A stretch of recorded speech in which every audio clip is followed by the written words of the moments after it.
Hey everyone, welcome back to another quick how-to. In this video, we're going to show you how you can disable 2G on your Android phone. So first up, open up your settings on your phone and then just have to go to the search box right there at the top and just type right here network settings.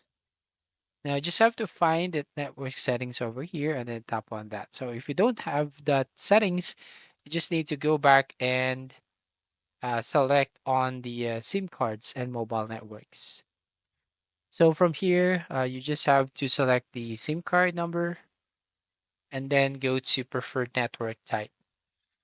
So if your preferred network type right over here is on 2G only mode, you want to make sure that you have just set up or set this up to prefer LT.